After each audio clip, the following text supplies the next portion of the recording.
we have Dale Fickett and Tongayi Choto.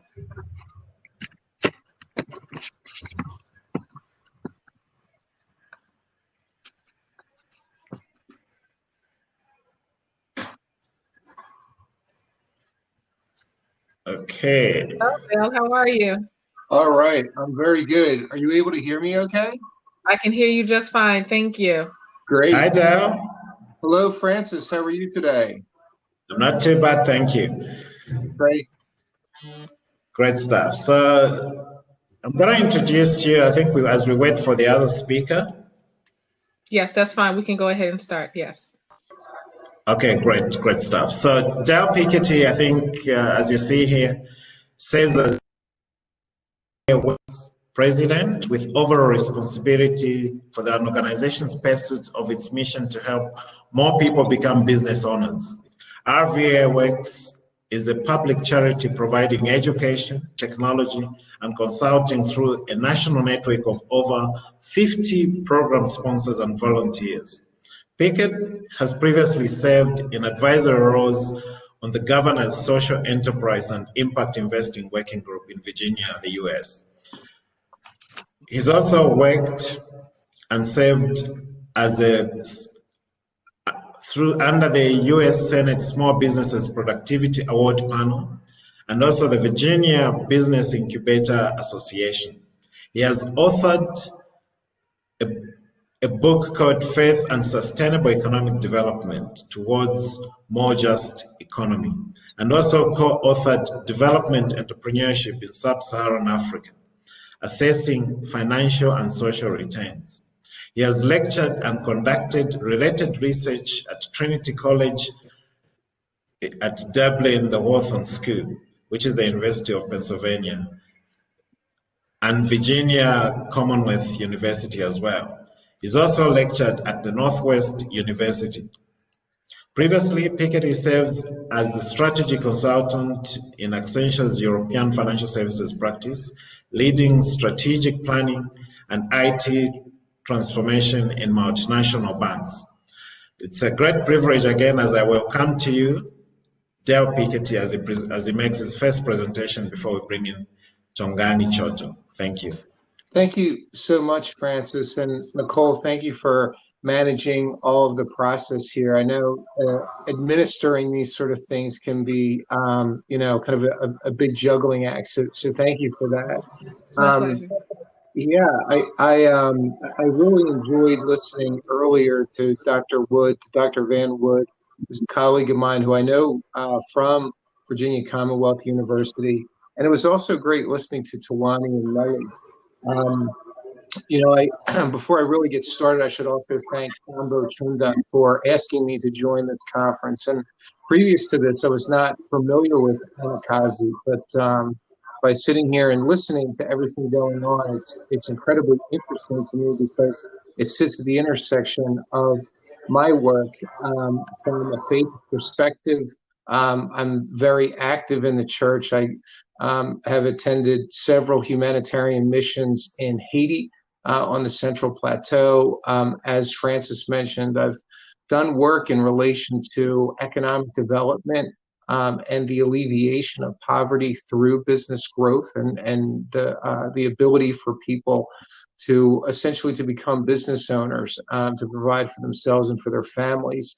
And I've spent really the last 20 years looking at ways in which we can enhance, adapt, improve market economies to help people that need it the most. And that's really been the driving force of my work. And if you had told me, by the way, several years ago that I was going to start a public charity in Richmond, Virginia, I would have said, there's no way that will happen.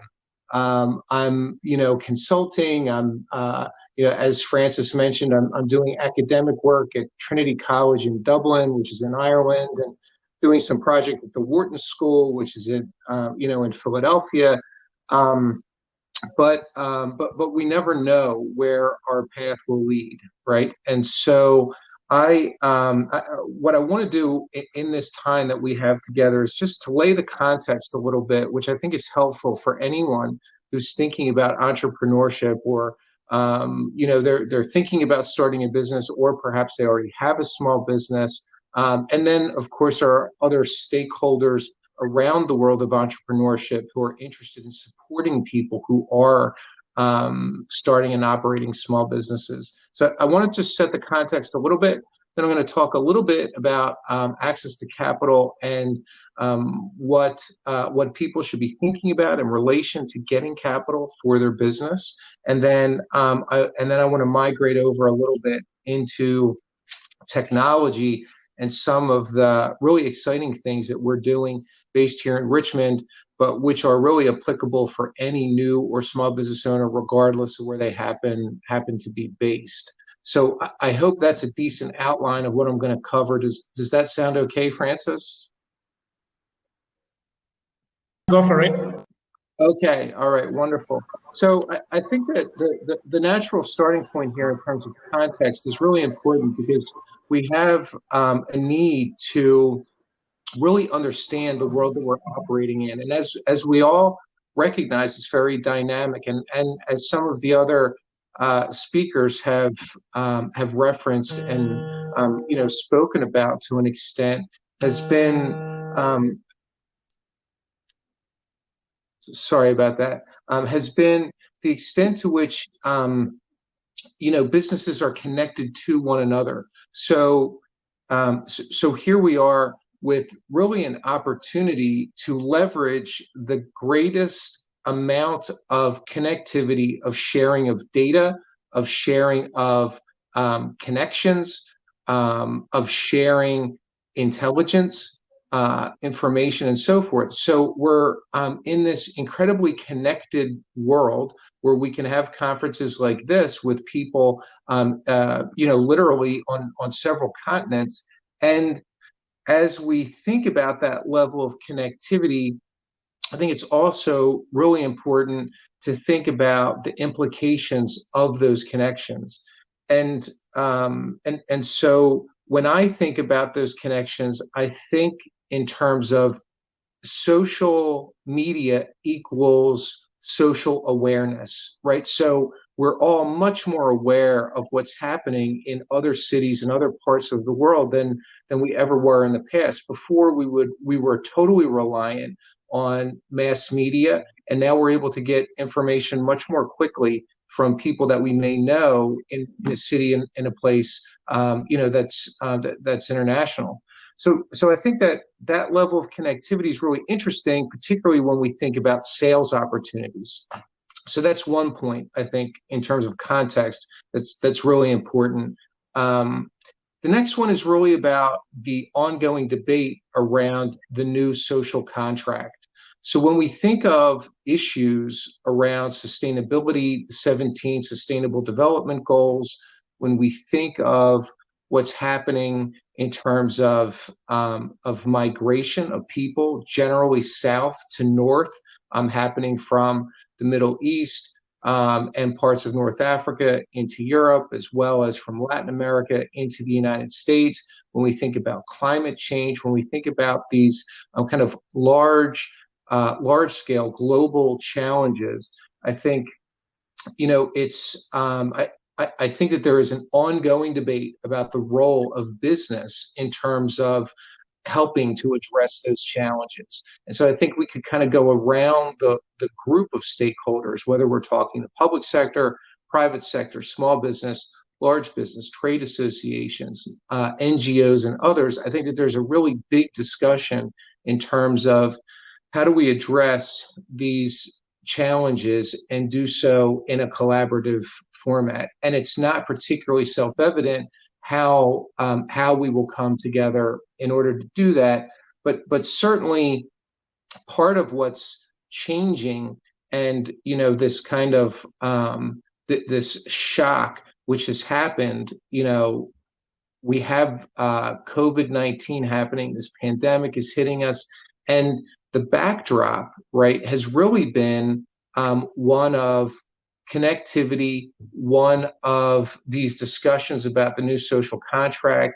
We've seen the rise of, nationalism, populism, not just in the United States, but in other markets around the world. So, the pandemic hits, and then what do we do in response to that, right? And I think that everyone's answer to that has been a little bit different. For us at RVA Works, we started moving everything online pretty much immediately because we anticipated a fairly protracted period of social distancing and closures in Virginia, here where we are. And so when we look at what's happening, and we cover this in our weekly sessions, we don't have enough time now to go through all of it, but there has been a significant impact in terms of the economy, in terms of what's happening in the financial markets, as well as what that means for small business owners and for people who are looking for work or they're thinking of starting a business. So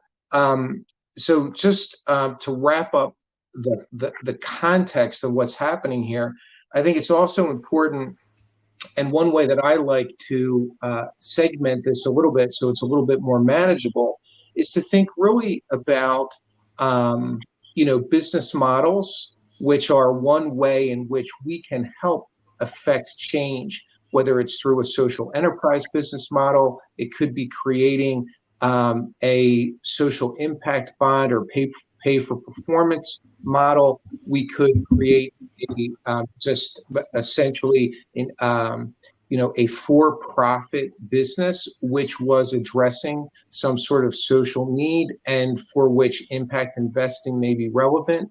And then I tend to think of the asset classes that are out there under the headline of impact investing. And of course, that ranges, everywhere from, we could be talking about public equities, we could be talking about cash accounts, we could be talking about fixed income products.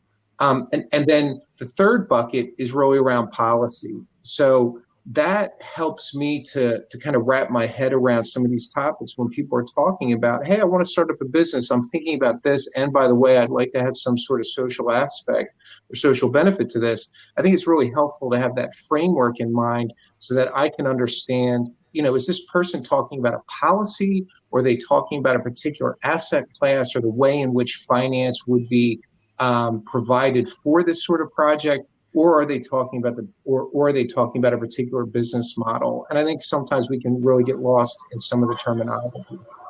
So what does all that mean for small businesses right now? And I think there it's really important as small business owners, and I'm going to presume that a lot of people here are small business owners. By the way, I've worked with hundreds of small business owners. I myself am an entrepreneur. We're in the middle of building a tech venture that I'm going to talk a little bit about. I've also had a chocolate company previously where we did a lot of different gourmet products, which is kind of a whole nother story of that startup that I founded, which was back in, that was 2002, 2003, when I had that company. So I think it is, by the way, really important when we're talking about entrepreneurship and we're looking for advice from entrepreneurs that we talk with someone who really has actually started a company.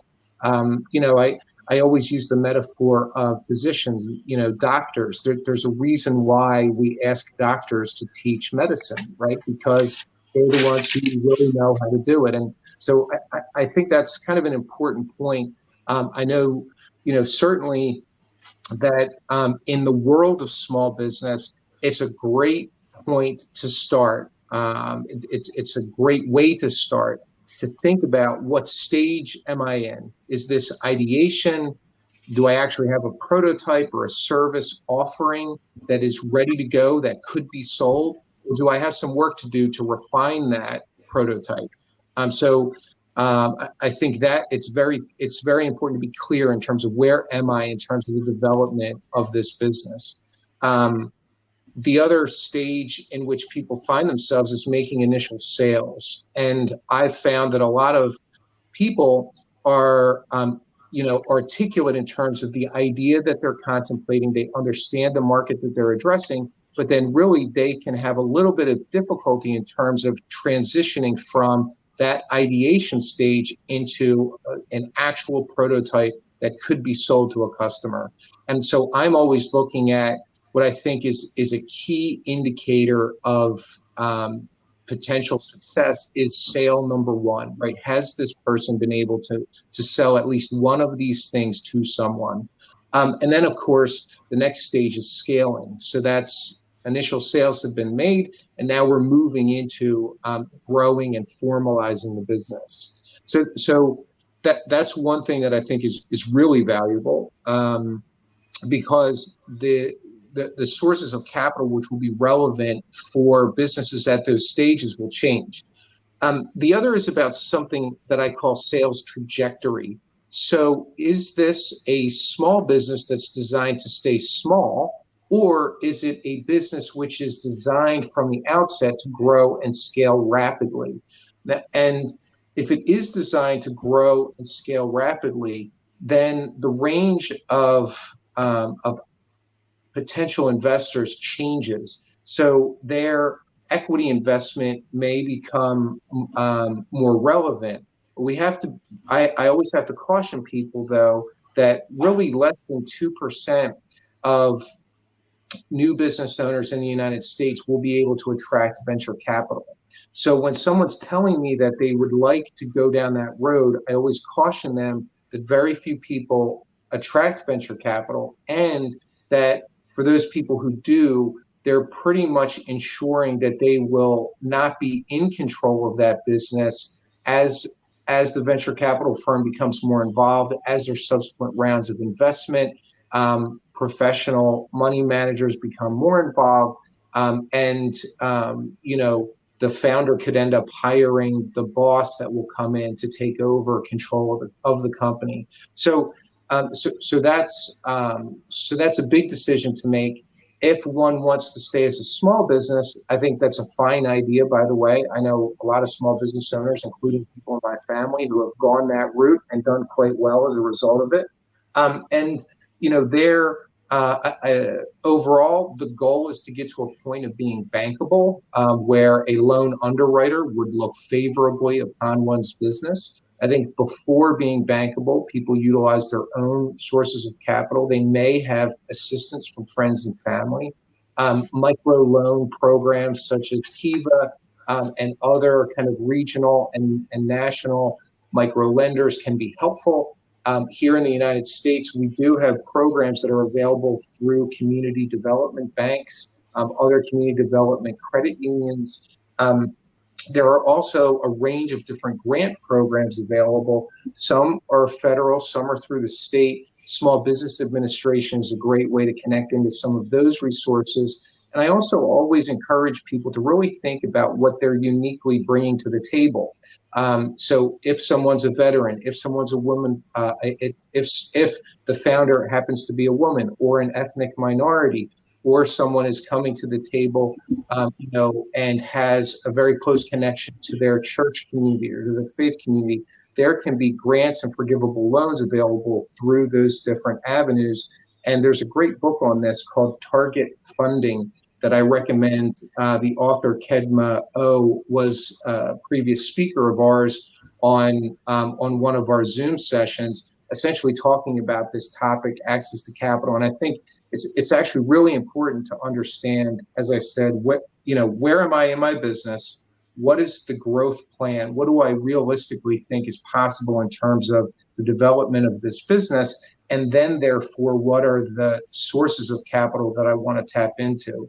And then once those determinations have been made, my recommendation is always to speak with those individuals and to understand their expectations of the financial reporting that they'll be looking to. So, for example, a loan application where a bank is looking to underwrite a loan with principal and interest, they may be looking for a loan application, a cash budget. They may be looking for audited financial statements, depending on the size of the loan.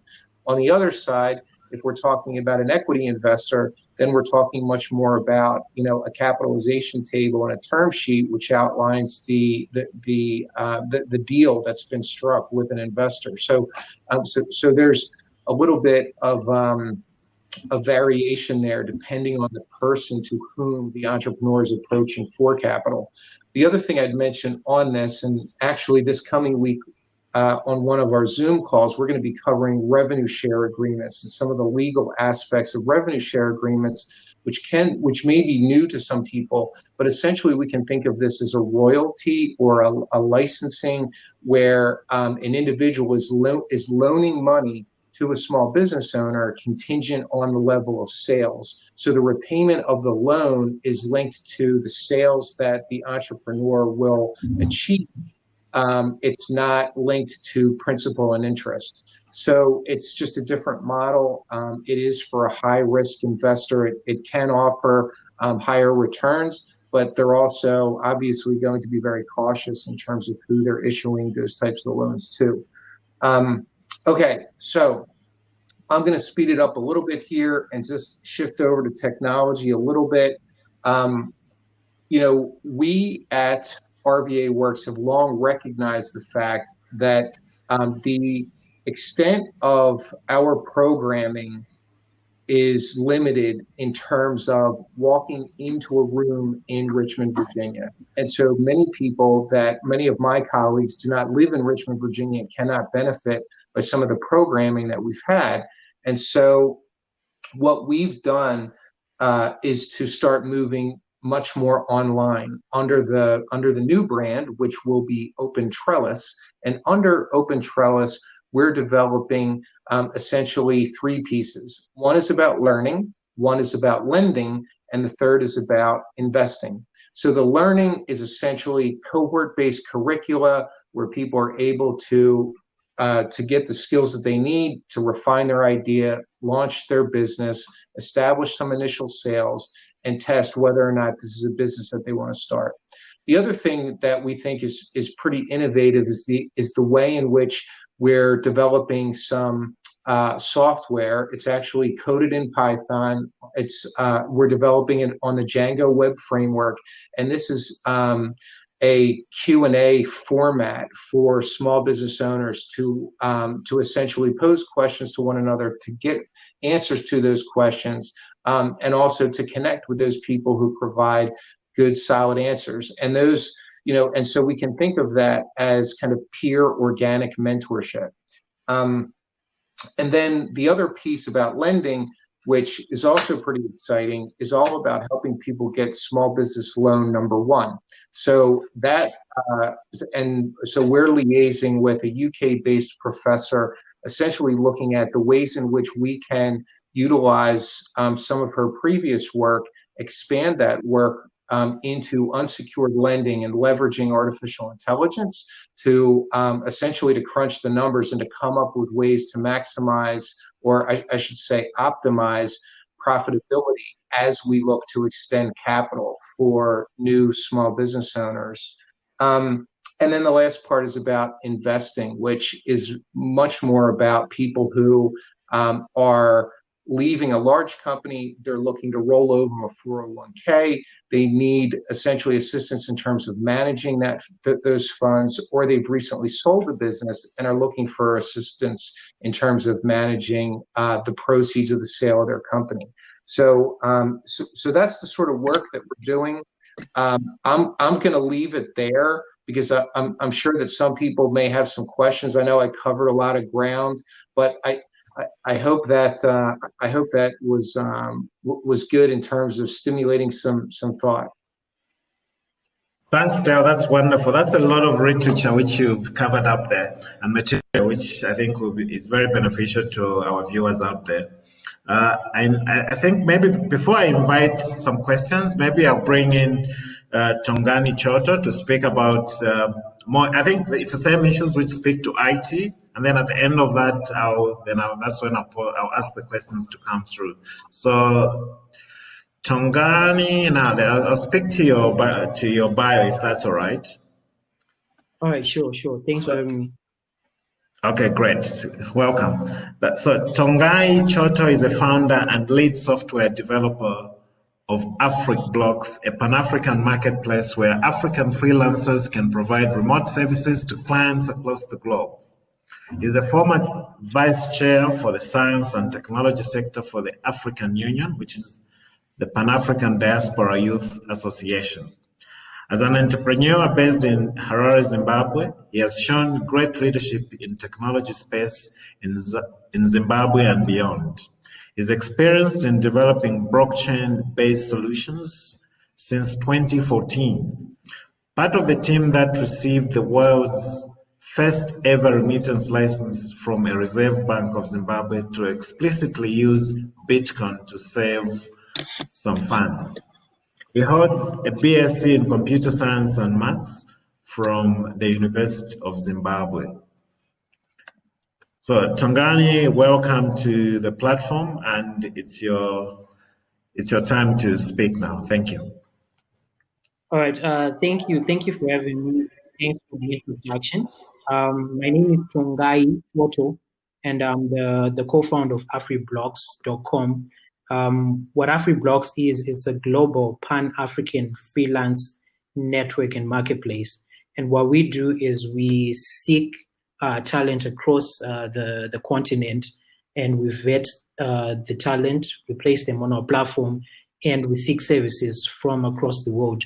And the idea being we want to connect talent, African professionals who are skilled, qualified, and talented with the access to jobs across the world. Because what we realized is we have a lot of talent, but there are no channels, there's no single platform where people in the African diaspora, for example, can come and say, you know what, we're looking for services, we're looking for software developers, we're looking for mobile app developers, where can we go? So we decided to build this.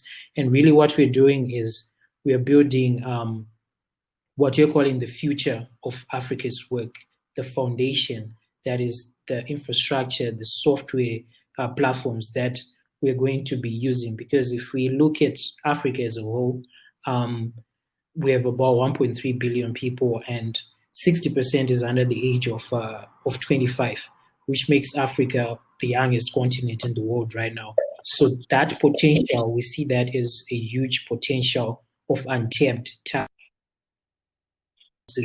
that the whole world needs right now. So we're going through this process to build those relationships, and it's basically someone who's finished their degree, and at the same time what we're doing is we are providing work, we are solving the problem of youth unemployment at the continent.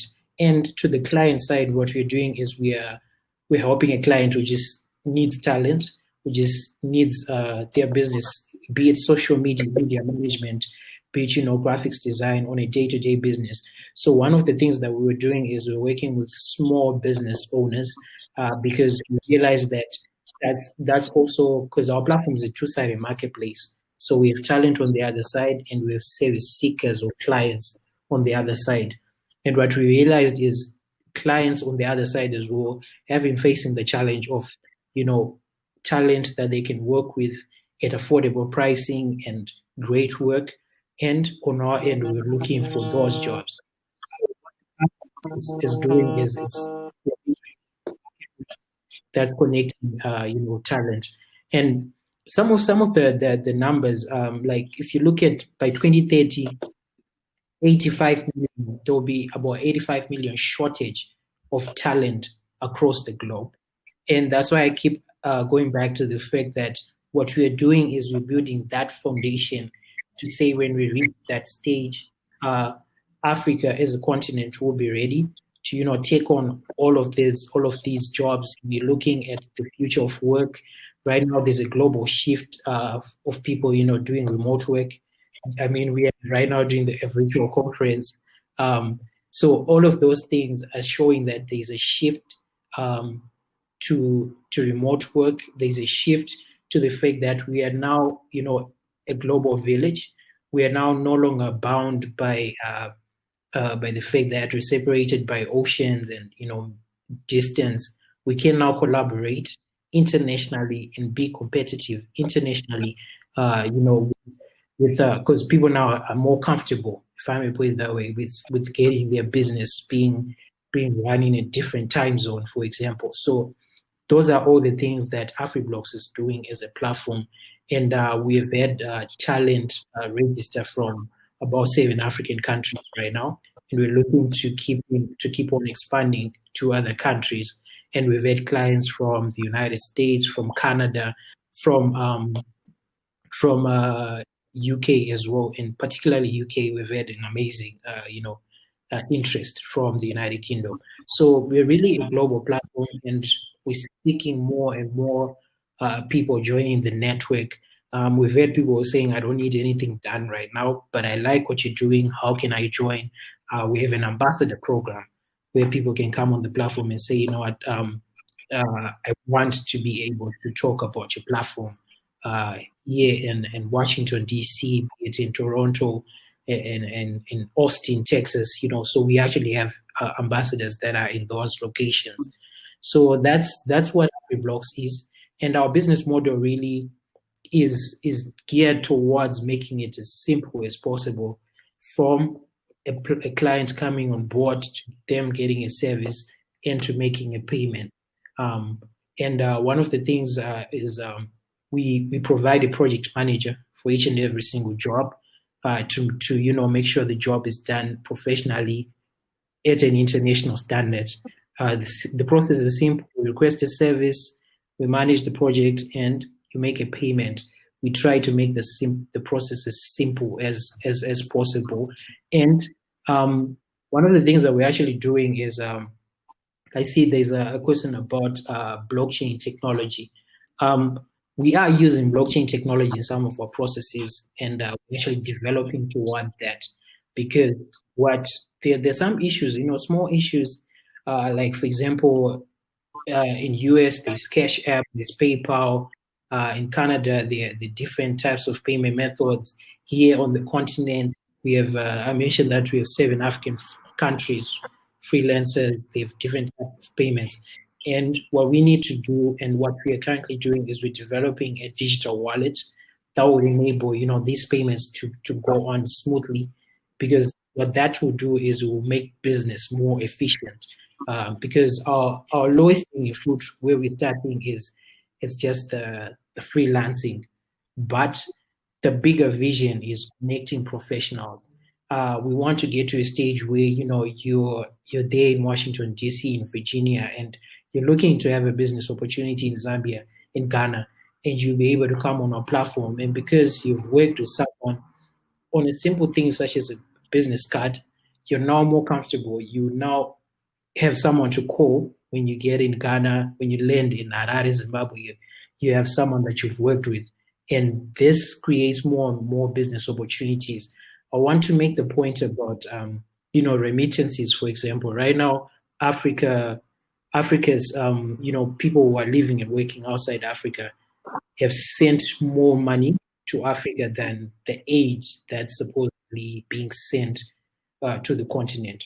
And if we tap into that and say now that that business card, that website, if you also get it done on the continent, be it Zambia, South Africa, you're also transferring wealth, and there is a platform where you can share value, and that's the bigger vision. That's where we're going, and all of it starts with our technology, because technology is really important. We can talk, we can speak, but if you're not going to execute what you're talking about by using these emerging technologies, using, software has been amazing. It has allowed us to connect at a global scale, be it the internet, be it mobile phones. The mobile penetration rate in Africa is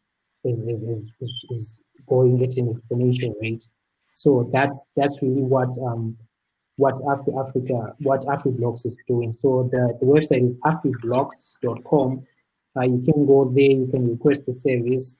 As long as you say you're from your founders from Anakazi, will be able to give you a discount for connecting with us through this platform. And AfriBlocks is also proud to be a sponsor of the Anakazi Arise Conference. Appreciate it for this big opportunity. Thank you so much, Tongayi, for that fine presentation, and also for sharing the experiences that you've had with setting up your business. There's a question that came in for Dale. Dale, are you there? I am, yes, Francis. Good. So I think you spoke a lot about businesses collaborating in order to take further steps ahead. What challenges, or how do they mitigate the challenges that come with collaboration? Because what we see is that a lot of businesses would come to the fore and seek collaboration, and then at the end of the day, you find that all they needed was a business idea, which they steal and then run with it, and then they leave you limping because you don't have the finance in the end, you don't have the capital, and I think that has been the biggest challenge to most of the upcoming businesses. How do we mitigate the challenge, or how do you safeguard your interests, even if you're in a collaborating partnership? Yeah, that's a great question, Francis. Thank you for that.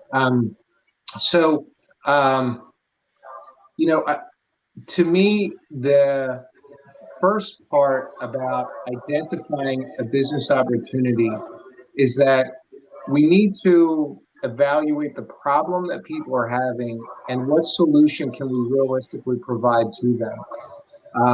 I myself, when I go into any sort of business opportunity, I think it's important to pray. I think it's important to reflect love and service in the world. I think it's good to look for the best in people, but also to make wise decisions. We have to be good stewards of the resources entrusted to us. So I think that it's very important to also be cautious. So when we're pursuing some sort of business opportunity, to me, the most important thing is to be clear about what would be sold to whom and how is that different than what's currently available. And if we're collaborating with someone else on that opportunity, that it's very clear from the beginning what ways will we address that person's need, how will we work together. If we can put some documentation in place that's better than just verbally talking about it. And I think that, for me, with RVA Works as a great example, we're always bringing people in to help contribute to the program. But at the same time, we have to be very cautious as well about who we bring in and what we're asking them to do with us. And we have to make sure that for the people who are already in the circle, who are a part of the organization formally, that there's a distinction between internal and external, between the sharing of all the information and intelligence inside the organization versus what we're able to provide publicly. All right, thank you for that. Maybe just before I move on to Tongayi, and I've also seen Dr. Sheila Ochuboju joining us for this question and answer session. There's another question which came in for Dale, and it's from Tracy Washington. The question asks, you did mention the book Target Funding. What other books would you recommend on the subject which can help the SMEs? Oh, yeah, and so I suppose, Francis, that this question is specific to the topic of raising capital. Yeah, precisely. Yeah. Okay. Yeah.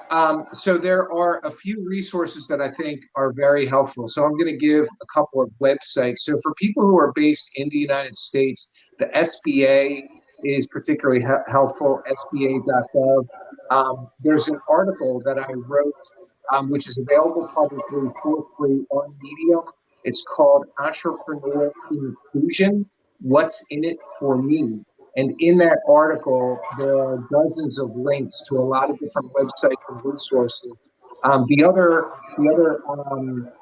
source that I would mention for people who are really interested in the equity route of raising money from an equity investor, and particularly people in the U.S. And that's where I'm most familiar, is the National Venture Capital Association. So NVCA, National Venture Capital Association, has a great deal of resources for people who are interested in raising equity investment.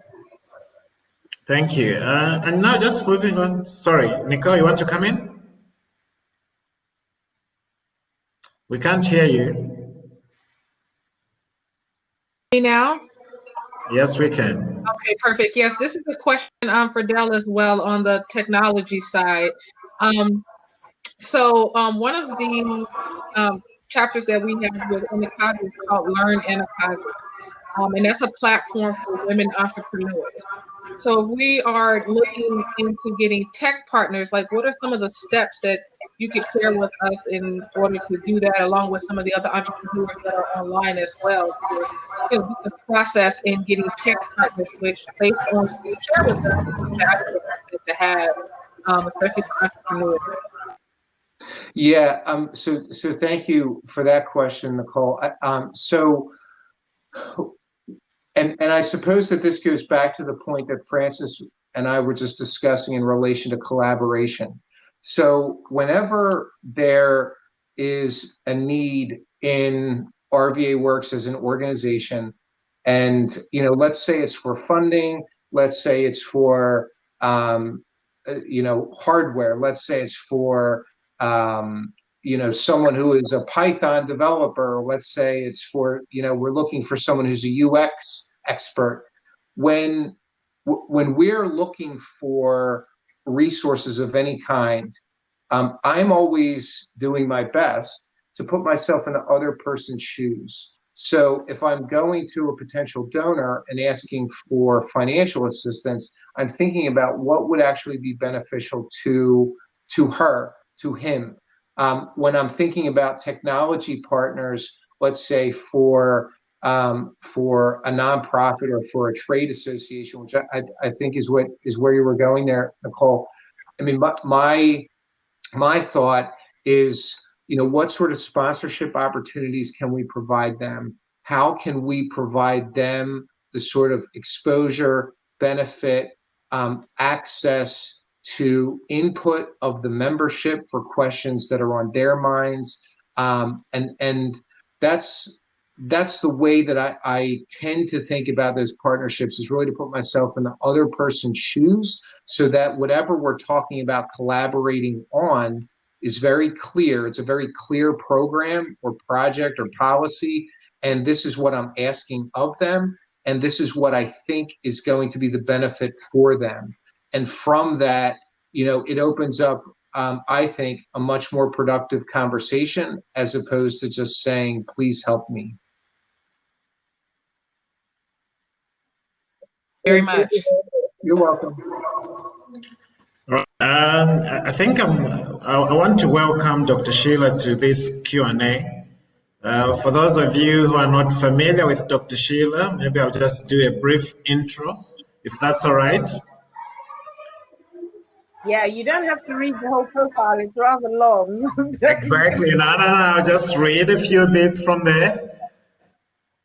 So Dr. Sheila is an international development professional who has supported decision makers in achieving their business's strategic and financial goals.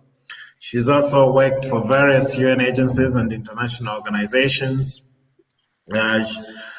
She's also worked for the African Center for Economic Transformation. She's also held various senior leadership roles in New York, London, Nairobi, Accra, Cairo, and Amman. So it's a great honor to welcome her again to today's session. She spoke yesterday candidly. She was a keynote speaker, and I think we are privileged to have her in our midst as she shares some of her business ideas and how businesses can thrive in this difficult environment that we are in. So before maybe I ask a few questions to Tongayi, as I welcome Dr. Sheila, I'll just ask her to just speak to the presentations that we've had today, and then see what her feel has been as we navigate this. Thank you. Thank you so much. It's been amazing. Actually, this session has just brought in such a spectrum, so great breadth and great depth of contributions, and it's been wonderful. So I really appreciated the beginning, the big picture beginning on globalization, And I appreciated the picture that Dr. Van Wood started with, showing the dark continent, Africa, the dark continent, but looking at it in terms of light. So those of us that have been very interested in working with technology, innovation, trying to expand the innovation space and people within Africa around that, we show that picture a lot to look at what does it actually mean. So on the one hand, yes, you're looking at the physical thing of lights, and so people being active in the workplace in a lit continent. But then on the other hand, yes, it looks like that. But on the other hand, Africa is one of the fastest growing continents in terms of mobile subscription, in terms of bridging the digital divide. And I was so glad when Tongayi spoke about the numbers, the youth bulge that is coming in the future. The future, to be honest, like the beginning, as Tawani said, Africa is the cradle of mankind. And in the future, actually, the world will be largely African in terms of numbers. We have the largest, we have a youth bulge, young people, so we have the highest birth rates, and our young people will come into their the fullness of their contributions very soon from 2030 and beyond. And so in terms of numbers, we have that vibrancy and buoyancy. And so the gap in terms of how Africa can move to the next phase and how commerce can be driven. I was also really glad that Dr. Van Wood talked about ideas being the trigger, ideas being the switch.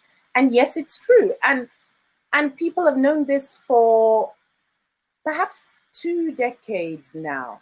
But I think we as Africans didn't quite recognize it in that sort of way until fairly recently. I mean, I think I recognize that ideas are the trigger for everything in the future. When in 2007, I was one of the first group of inaugural TED Fellows in Africa. So if you've heard of TED, Technology, Entertainment and Design, it's a huge platform which has a lot of billionaires who basically, has the Bill Gates, it has the Oprah, and that's where they meet once a year to talk about what's the next big thing, what's the next big thing. So they have a conference once a year and they just share ideas because they recognize that all businesses are driven by ideas, and Apple are there, and everybody who is into understanding ideas as a currency is there. So in 2007, they decided to come to Africa for the first time, leaving the American continent, because they realized that there were just so many tech entrepreneurs and so many dynamic people coming out of Africa. And then because they could see the big picture of these ideas, they came to Africa, and they had a number of us who were made TED Fellows and became part of this community. But what it did was show us to ourselves. It held a mirror up to ourselves, because I was shocked. We're all there doing our little thing, thinking it's not very much.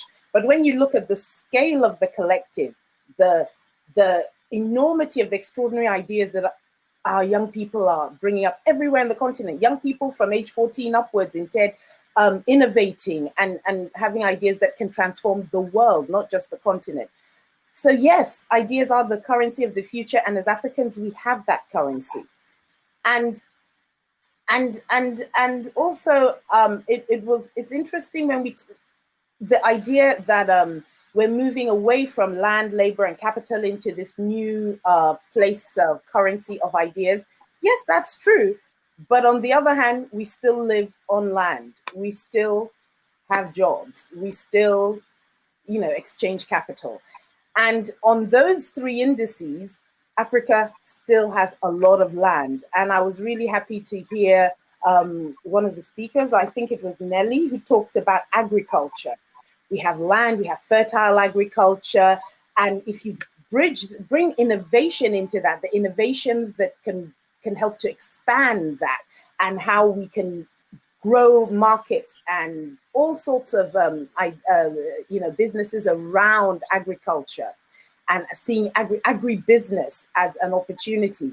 It's wonderfully exciting. We have land, we have labor, because as I said, we have a youth bulge. And so in the future, these issues of borders, right now, there are a lot of borders coming up, and it's difficult to move borders, but those borders will go down because you still need people to do many things that AI can't do. Social care, health care. There's still some things that you physically need people to be part of, and so we will find that our currency and the idea of migrants and migration will change. I was glad that Tongayi and Toani talked about the power of remittances. Yes, it's true. When you look at, I think for the African continent, something like 48 billion in 2018 remittances. Remittances, and that what comes into the continent from remittances is more than comes in from aid, which goes to show us that there's an opportunity here for remittances, not just to be used to help somebody in need out on an individual basis, but to look at how remittances can work together in collectives in terms of larger scale community projects. So that's absolutely wonderful. I was really, really, really glad that Dale talked about taking ideas to market. And that's really important. So ideas are one thing. It's great to have ideas. We all have ideas. Most of us just think about it and we don't know how to make a bridge towards commercializing. It's a complicated thing. But luckily, on the continent, there are now so many. There's an ecosystem of innovation hubs, accelerator labs. And the agency that I've been working with, UNDP, has about 47 of these innovation hubs and accelerator labs. And they're basically there. So they're using donor money not to just to go and build individual projects for communities, but they're using donor money now to build to support the ecosystem for ideation, to move ideas and help to take them to market, bringing partners and venture capitalists and investments, and supporting in those collaborations. And then lastly, because I could go on forever because I'm so excited about how beautiful all this has been. We're in a great time. The African continent is finally moving from talking about African unity to implementing it. The Africa Free Trade Agreement is a real thing. It's been signed. And so that dream of one Africa, one currency, borderless economy, it is happening. And so we're part of that as UNDP, supporting the government of Accra. So that was one of the conferences we were arranging last year. And that's where Eureka was part of that conference. We were basically showing off how wonderful our innovators and business people and our creatives are. So we had a wonderful week of showcasing this in Ghana, and the president of Ghana himself came and talked about it, and other heads of state and a few African billionaires were there, celebrating the fact that Ghana is going to host the center for this. And so collaboration in future will be different. There'll be a lot more intra-African collaboration, and that's a wonderful thing. We have to look at how we support that. And some of the work that Tongayi is doing is going to be really useful because there's so much talent on the continent which never gets seen. So people are always saying, even in the development world, in the UN space, we can't find the right person, we can't find a suitable African applicant because they're just not visible. It's actually hard to track them. It's actually hard to verify who they are and all of that. So the work of exposing our talent and showcasing our talent is really, really important. And it's a space that has to open up more. So thank you. I think that's my 2 cents worth to this rich conversation. Thanks a lot. Thank you so much, Dr. Sheila. That was very, very informative. Tongayi, we had a question that came in for you from Violet Jennings. It says, how do you build capacity for your remote workforce to serve cross-cultural and international markets? Excellent question. Okay. Listen, so I think the capacity starts with the technology. It starts with the talent, the people on the platform. Like right now, I mentioned that when people join, we vet all freelancers. And once they're vetted, they join, they are on the platform, and now you can directly reach out to them. Really building that capacity because it starts with making sure that you have good processes to onboard both freelancers and clients on the platform. That's the first step. The second step is to make sure that you have good technology, which is scalable to the extent that maybe now you have 20,000 people online at the same time, and the system will not crash. So it starts with building that good technology that enables you to reach anywhere. That's why our platform, I mentioned that we're a global Pan-African freelance network, because we're trying to go globally. We're trying to access everyone in the world because the technology allows us to do that. I guess like you look at like 10, 20 years ago, we were not allowed to do some of the things that we're doing right now. And that's because of technology. My background is in financial technology, and I'm a software developer. So I realized and I've seen literally how technology can change people's lives. What I look at is um, what we call cultural competency, which is knowing your history, knowing who you are, knowing basically where you need to be. Then there's the culture, the tech competency, technological competency, which is now being able to execute that. So this is something that's engraved in all our systems from the freelancers that are on our platform. For example, all of our technology is built by our freelancers. We're not hiring people from another platform, for example, because we say we already have that talent. So I think that's how we're going to scale and access more markets and be able to serve, across the world.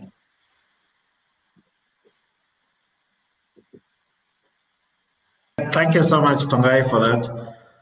Hello? I think you're mute now. I can hear you. Yes, I can hear you, Francis. All right, good. I was saying thank you, Tongayi, for that. I think there was a question which came through onto the chat. Now that's a question again for Tongayi. It speaks to the challenges of having Bitcoin platforms in Africa or in sub-Saharan Africa, because what we've seen is an experience where a number of fake platforms have come up, right? And what we're seeing is that most of these organizations have just been there to sort of steal money from people. And I think as we've gone on, there's been less credibility or acceptance of these platforms in the region. What's your advice to maybe your customers out there, and how do we know which organization to trust if we want to access platforms? Okay, so I'll talk about Bitcoin, then I'll talk about blockchain, the technology.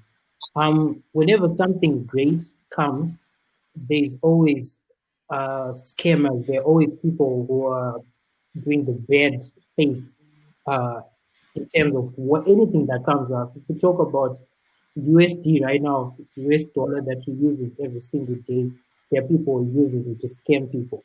So even right now, we now have the artificial intelligence, which is, something that's being talked about every day. And they will be, and they are scammers. So what we need to realize is blockchain and Bitcoin is really a young technology. It's been about 10 years since it started. And everything that's going on right now is the same cycle that happened when, for example, the internet started, when email started.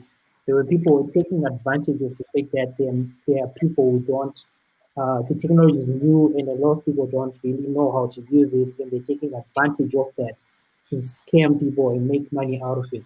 So what I would advise to people is do your research. You need to read. You need to ask people in the space who know. And every time you hear someone that's saying, if you pay this, then stop, stop right there, because Bitcoin is just a currency. Just look at it as the pound. Just look at it as the Brazilian money. But this is digital. This is electronic. So there's no reason for you to pay to join to get it. which is something that I've been asked so many times in my career. I've been in the space for the past 5 years. And whenever someone says, I've been asked to join, then I replace someone, that's a lie. So there have been these things, but my bigger point that I'm trying to make is the technology is young, so you need to research and learn about it. Just like anything new that you're about to embark on, you need to read about it and know about it. Don't skip steps because there are people who take advantage of that you don't know and use buzzwords that you don't understand and scam you out of your money. So for you to be able to identify platforms, there are platforms like blockchain.com, which is a wallet that I personally use. There are platforms like biomari.com is another platform that you can use. And yeah, it all goes back to the research, all goes back to the fact that in every single thing that you can think of, there's probably someone else who's using that to scam another person. So just take advantage of the fact that right now we have the internet, which is freely accessible to anyone. You can read anything that you're looking for. It's different from say 20 years ago when you had to go in a library and look for a book and look for a topic. Right now you can just search and be able to know if this is real or not. Thank you so much, Tongayi, for that. And I think it's important that customers out there do their research before they engage into some of these transactions, or if they were to get into these transactions with any organization. I think that's very important. Thank you so much for that. Now, turning to Dell, I think most organizations out there, and I think even as Anakazi tends to promote and help these women entrepreneurs, the biggest question which is on everybody's mind is how do they access finance? And I think finance is a key and critical ingredient to how most businesses are run. Most businesses most organizations or most individuals have all these brilliant ideas, but that seed capital, I think, is what has been missing. What avenues or what other sources of finance are there which businesses or thriving businesses can sort of access? Yeah, thank you, Francis. So, so I was referencing this a little bit more, a little bit earlier in my comments. And by the way, I've really been finding it interesting to learn more about cryptocurrencies from Tongayi, and also to hear the comments from Dr. Sheila. So this has been really informative for me, and I've been learning here along the way. And so one of the things that I would say are that really sales are critical. I am not aware, and I know several bankers, but I'm not aware of a banking product that is available for a small business that does not have cash or sales already. And that's simply because a bank is concerned with how is this individual or how is this team going to repay the loan, and how long will it take them to get sales? And they're really looking at that stream of cash flow.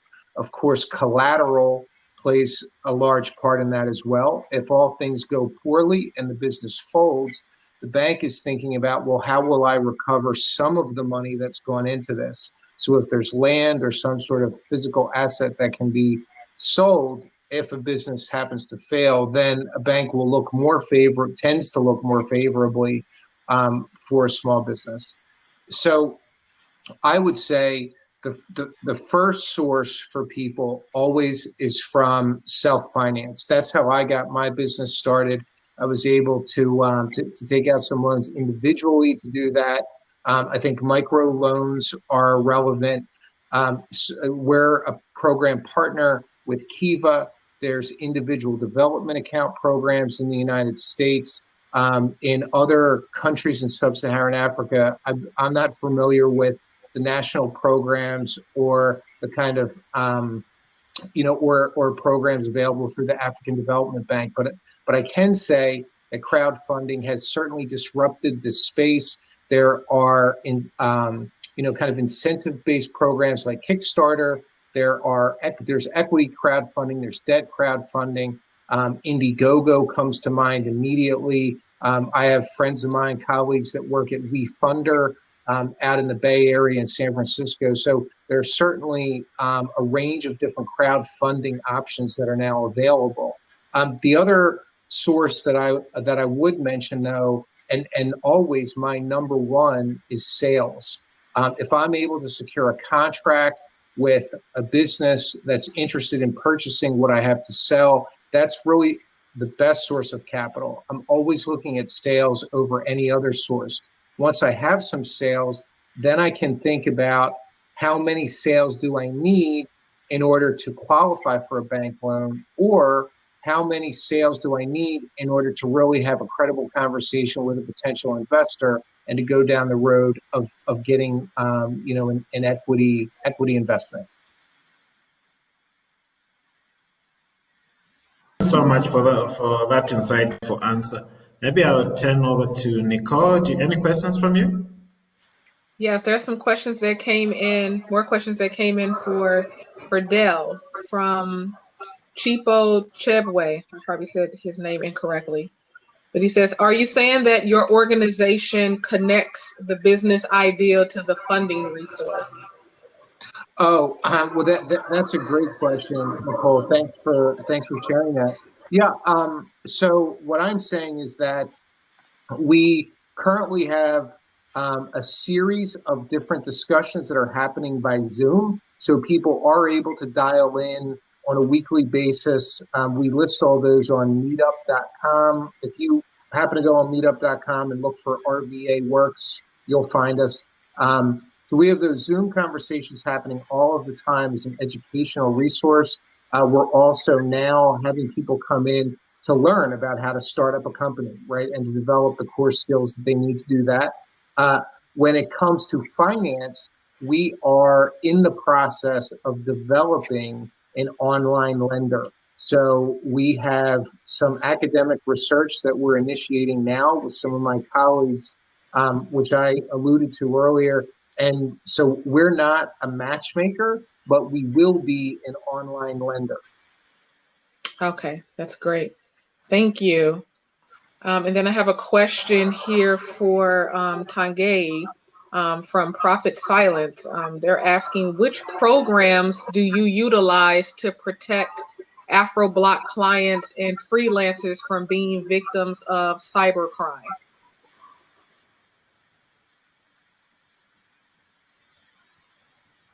Can you hear me? That's a great question. Yes. Yeah, so that's a great question. For our platform, what we do is, I mentioned that we have that vetting process. So that's one of the first barriers we have to entry on our platform. But it's talking about how to protect client information and how to make sure jobs are being done, and basically no one is hacking or being able to access and use your details. So what we do is we have, let me just put it this way, all of the measures that are standard to any platform online, be it Upwork, be it Fiverr, those are the measures that we have. Be it, SSL certificates, be it, being able to capture if someone is a robot, is a program, or the actual human being, being able to have authentication, two-factor authentication, we have that. And one thing else that we've added is blockchain technology, being able to every single person who registers on our platform as a unique hash key, a public key that we use to identify is it the same person that they would be saying they are when they access our platform. So this is something that all of this is something that's in the background, because what we're trying to do with these emerging technologies is to make them as user-friendly as possible. And that someone doesn't even realize that there's blockchain technology on this platform. In my opinion, that's how we're going to scale, be able to have more user adoption of this technology if you make it easier for it to be used. So this is something that we already have on our platform. Everyone who registers, we give them a public key, and that public key is the one they use to register every single time, but they're not even aware because they just register their email and username. So those are some of the securities that we're placing on our platform. But yeah, we're trying to keep on, with the trend and noticing what's happening in the market every single time, so that our platform is always secure. Because just to add, I mentioned that my background is in financial technology. So we literally built a remittance platform, and people were able to send money from the US to Zimbabwe using cryptocurrency. So security is really, really important because it's a financial system. So that background is the one that I just transferred to this platform, because on our platform, we have the aspect of payments. When a job is done, we have an escrow system. Money is placed into an escrow, then it's only released after the job is completed. So all of those things are some of the technologies and securities that we place into our platform. Thank you so much, Tongayi, for that answer. I know we are running out of time. Maybe I'll just under just 2 minutes. Hello? For Dr. Sheila. I think it's not a question, but maybe I'll just ask for your comments. I know you've dealt with a lot of organizations and also individuals, but specifically to women, I think this question, which I'm asking, I think there's always been a challenge of how women can access markets. So what sort of linkages can they find which will avail them to access certain markets, regardless of what businesses they're in just under 2 minutes, if that's okay? Yes, thanks for that. Yes, so I've been working with many communities across Africa, women finding access to markets. But I think one of the first things I would say is that women tend to do really well in collectives. In every country I've been in, across Africa, the Middle East, you will find women working together in collectives, whether they're a group of market women, whether they're transporting goods to market.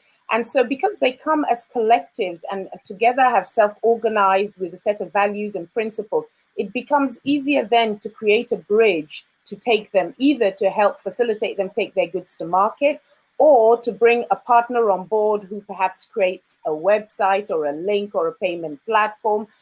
I've been working with many different communities of women. I've been working a lot around environmental issues, so sustainability issues. And so when you work around sustainability issues, there are women who are making things from waste and taking that to market, and we want to encourage that. So we create a bridge to that, either by putting them into connection with a partner organization or helping them to create the platform themselves. So across Africa, I work very much in Kenya. Kenya has been my base for about 10 years, and that's where my networks are. So Kenya is very advanced in terms of tech savvy, lots of networks, very outward facing, lots of people selling on Facebook and social media, creating markets individually and collectively. And then as a cultural ethos, they have the system of Harambee system, where people get together, collect for a need. And so that in itself, the idea of collecting, getting financial networks together for needs, also helps to collect for businesses. They have what they call SACCOs, which is a system where everybody belongs to a SACCO, either in your organization, in your family. And the SACCOs means you put a certain amount of money together every month, and after a certain amount of time, you invest either in somebody else's small business or you develop something yourself.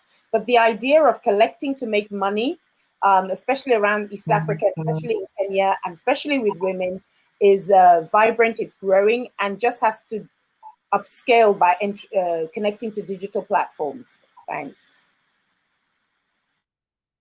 So much for that.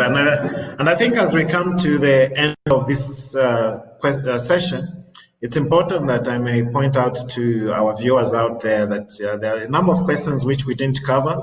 So if you still have those questions, please email them to Anakazi.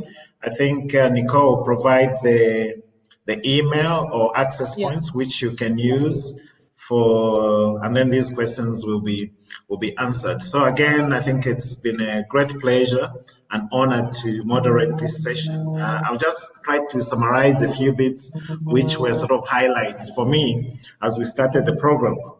I think when we look at all these issues, whether it's issues of access to finance or starting up, I think it has to come with a passion. Do something that you're passionate about. I think we spoke to Tawani, we spoke to Nelly.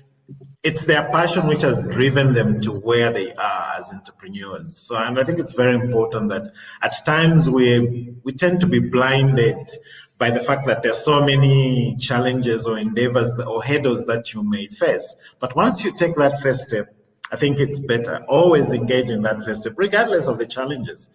Make that calculated move, and I think success will always be there. And I think, again, speaking to the issues of access to finance, which Dale alluded to, and I think it's a lot of organizations or individuals look up and say, oh no, there isn't enough money to start a business.